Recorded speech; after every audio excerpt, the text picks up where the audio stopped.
For today's video ay ipapakita ko sa inyo ang isa sa napakagandang pasyalan dito po sa parting Southern Palawan. At ito ay ang tinatawag na Tavon Cave, na kung saan ay napakaraming namamasyal po dito sa lugar po na ito.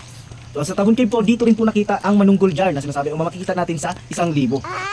So tara guys, hayaan nyo po ako na ipakita ko po sa inyo ang kagandahan po ng Tavon Cave Complex, Lipo on Point, National Museum of the Philippines. So syempre bago natin ipagpatuloy ang ating video, gusto ko lang po ipalapag dito sa ating wala pasalamatan ng ating mga talasender na masisipag mag-comment sa ating mga ginawang video. Syempre yan si Ma'am Genius Vlog, so maraming salamat sa iyo sa pa-spin na 100, maraming salamat. Syempre kay Bernadette mo nakapinig na walang sawang sumuporta sa mga videos na ginagawa ko, at kay Ma'am Marlene Kilingui na ating talasender. Legit po yan guys, so pakipalo.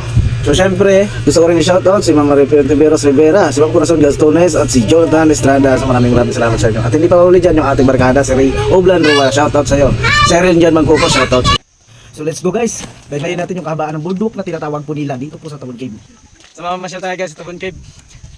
Ayan walang tubig. Ibas ngayon, nagkatamay ibas ngayon, walang makakaligo. Lalakarin natin itong napakahabang bundok na tinatawag nila papunta sa front ng mismong Tavon Cave, doon sa dating dinadaungan. Puntahan natin yan. So taga dito na ako sa Palawan, dito sa mismong malapit sa Tavon Cave. 3 kilometers lang galing sa amin, pero napakabihirang makarating ko dito sa Tavon Cave. Ngayon lang, dahil binisita tayo ng mga kaibigan natin, so sinamahan natin, tour natin ng konti. So magiging tour guide muna tayo. Pero ibang klaseng tour guide, nauna pa sila sa akin. Ayun Ayan guys, papakita ko lang sa inyo isa sa mga lugar na pinakasikat dito sa Palawan, dito sa Quezon, ay yung Tavon Cave. Dito po sa Tavon Cave, dito po natin dito po nakuha yung manunggol jar. Makikita nyo sa 1,000. Dito po yan. Dito sa taas ng bundok na yan sa taas. So yung Tavon Cave po, isa ito sa mga pinakamaraming nakuha na mga ginto dati ng panahong era pa siguro ng iwan ko ano yun. Ito yung mga jar na may mga bungo pa sa loob dito galing. Ayan. Wait, ipapakita ko sa inyo. Yan yan, kahaba pa yung lalakarin natin. Doon, lilibot pa tayo sa bundok na yun. Yan yung tulay na napakahaba.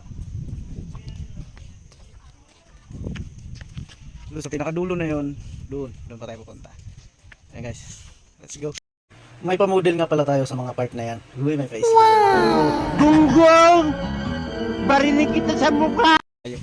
Nanggaling kami doon sa dulo na yun, papunta kami doon sa mismong front ng Cueva.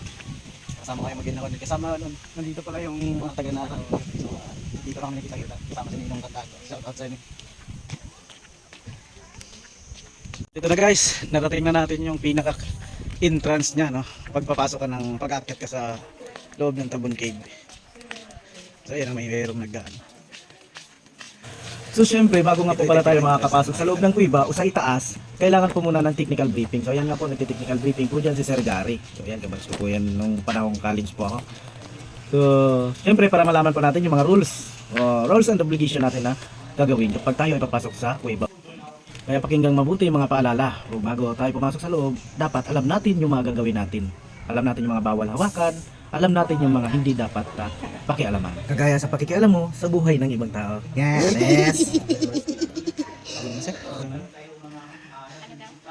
Marcel ba sa pinaka-first game mo din yan?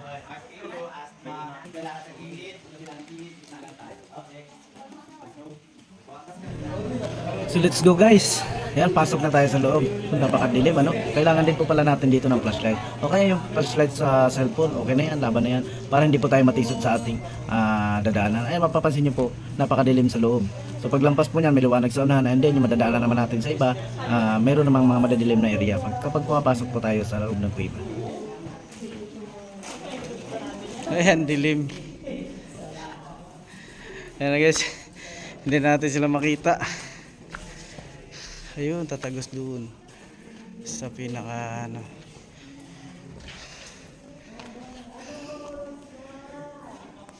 So andito lang tayo guys, kadilim na sa taas. So kung nagustuhan niyo yung mga video na upload ko, please like and share naman mga idol, and then pakipalo na rin. So maraming salamat po, thank you.